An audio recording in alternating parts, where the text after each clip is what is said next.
approaches to learning and approaches to teaching. So it's actually very important to any IB teacher, irrespective of the subject.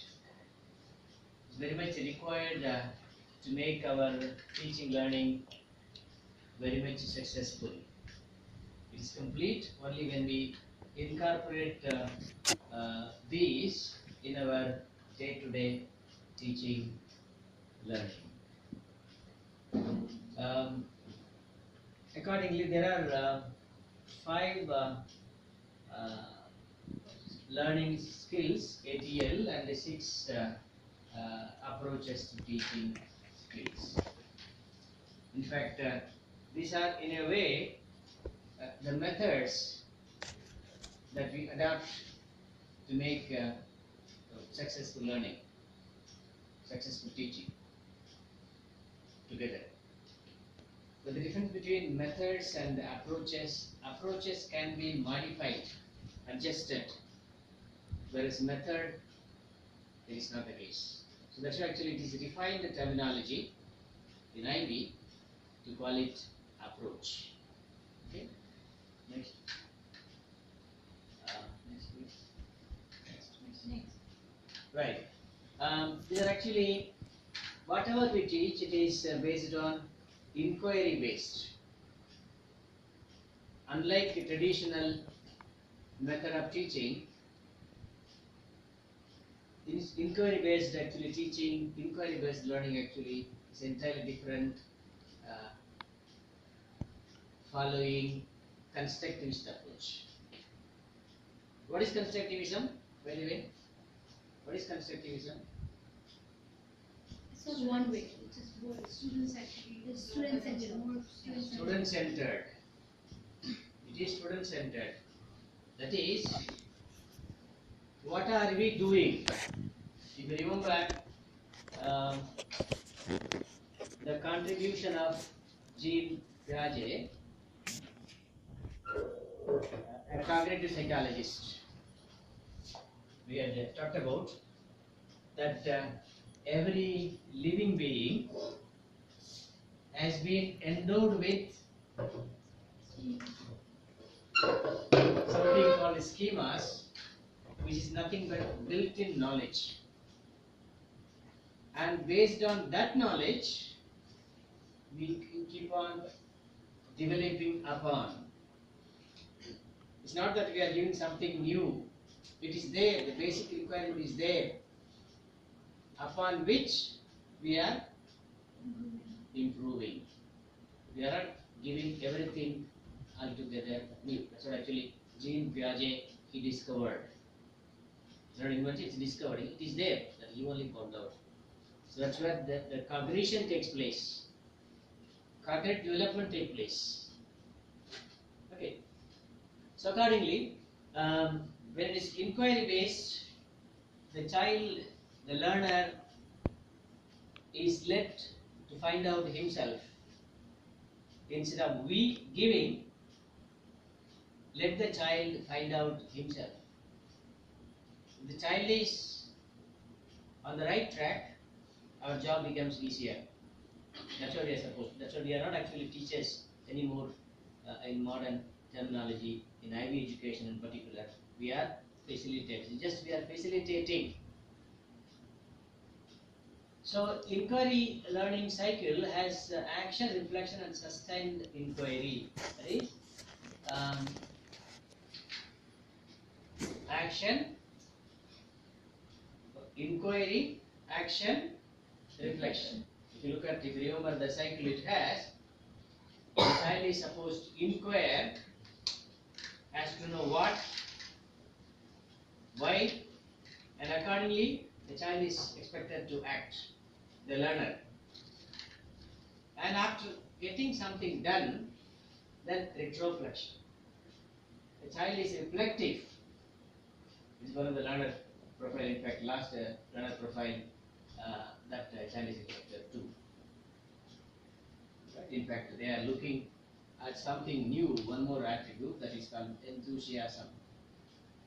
After all that starting from inquiry to reflective, they are looking for enthusiasm. The whole thing should be enthusiastic experience. That's actually coming up now. So the cycle is actually sustained. The inquiry is sustained because it is important, right? And experiential and problem-based learning. Your child has to experience, and there should be problems, so that the child begins to ask why it is, how it is. Okay. And what is the role of again the teachers? Guide on the side and medal in the middle. You have to be standing by, guiding, and if the child is getting lost, goes astray, then you are supposed to get in, not interference as such, trying to help the child. And then placing students in role as researcher, detective. Doesn't matter what level of the child is in. Maybe primary, maybe middle years, maybe high school. So depending on that, actually the level of research is going to be. So let the child find out. It is research-oriented guidance. It is one of the approaches to teaching. Let the child find out something that you know, but let the child find out on his own. Then helping students along in the process of discovering knowledge, not giving knowledge. That's what discovery learning. And again, Jean Piaget says it is discovery learning. It is there, but let the child find out. See, if you don't let the child find out, the difference between the traditional way of teaching and the constructivist approach teaching is, remember, abilities are latent. It is hidden. It is there. But if you are giving ourselves everything, the child is never able to understand what is actually he has within. You agree with me or not? So actually, we are not giving, we are letting the child know what do they have within their capacity. Next. Then it's actually conceptual understanding, getting to the heart of learning with big ideas. This is what actually IB talks about. It actually begins especially MOIT, big ideas. Something vital, something important, something much more than the others. There may be a cloud of ideas, but there is definitely one idea which is actually more predominant than the others. Alright? Allowing students to move from concrete to abstract thinking and facilitating the transfer of learning to new contexts actually. Like 3D, three-dimensional findings. Concrete to abstract. So concrete, this is a chair for that matter. That is concrete. What can be abstract facts behind there? What is it made up of? The chemicals. Let it be the smallest particle, atom. It's a combination of everything. But can you ever be able to experience visibly, oh, these are the atoms within? Abstract. Isn't it? There are molecules. It's protein. If you take up a bottle of water, it's actually a combination of molecules, isn't it? But do you see the molecules in isolation? No. So molecule actually, the idea is actually big idea, concrete. But how is it? See, all that, whatever molecular formula we have, can everybody understand that? No, that itself is abstract. See, a layman can understand is water. Even if you tell him it is acid, we can don't touch that. Fine. But what is it more than the H2SO4? The combination. You can understand. So we have to go from concrete to abstract. In other words, simple to complex. Another way of analyzing things. Simple, anything that is concrete is actually simple. And go beyond that to understand what is there within. That is actually complex. Alright? And then facilitating the transfer of learning to new contexts. Actually. That is, we have some, that is actually to unknown through known. We are going to explore something unknown, but through known factors, known ideas, known concepts. We cannot directly jump into. Is it not? So, that's very important. Interrelationships of concepts, content and skills. These are actually connected. Concepts connected to content, content connected to skills. If you think of in theory of knowledge, perception, sense, you should put it this way, sense, perception, concept formation. You are sensing. Oh, there is AC on, sensing. Then, to come to the conclusion, it is actually AC, that is perception. You perceive something. Then you conclude. AC is the ability to be like this. That is what concept formation. So, it should be, these are all interconnected. Playing a crucial role in moving students from knowledge to understanding. It's very crucial that students, from knowledge to understanding. Knowledge is there. They have knowledge again. Think of. But do we understand everything? Say, E is equal to MC square is the knowledge. But does anyone understand? In fact, I don't understand more than that. That is the truth. Isn't it? Say, HCl is IWS, that is a knowledge. When we go beyond that,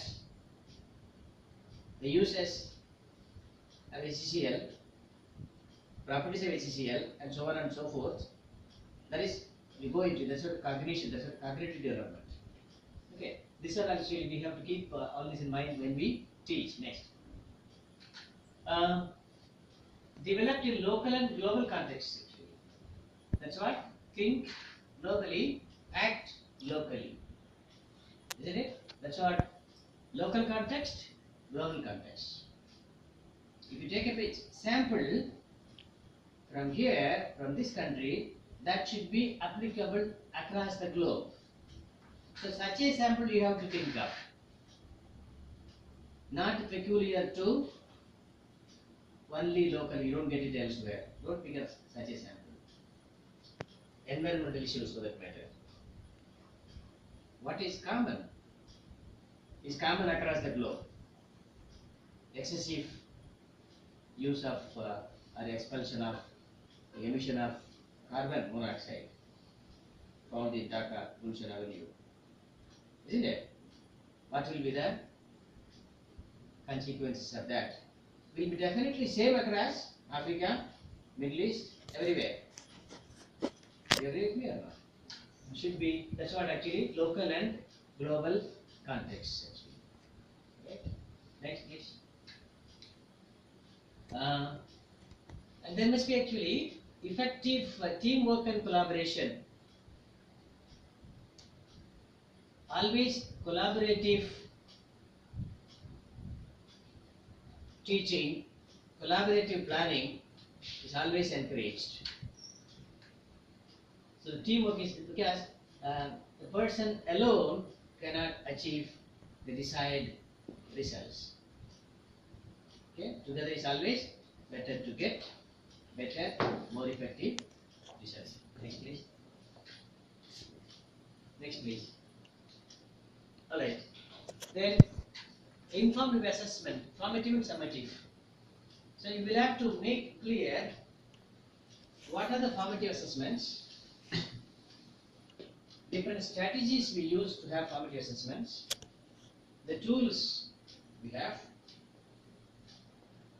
So we have to improve upon. If one is working better now, fine, and one is not working better now, then how else we can make it to be more useful, more acceptable. Summative.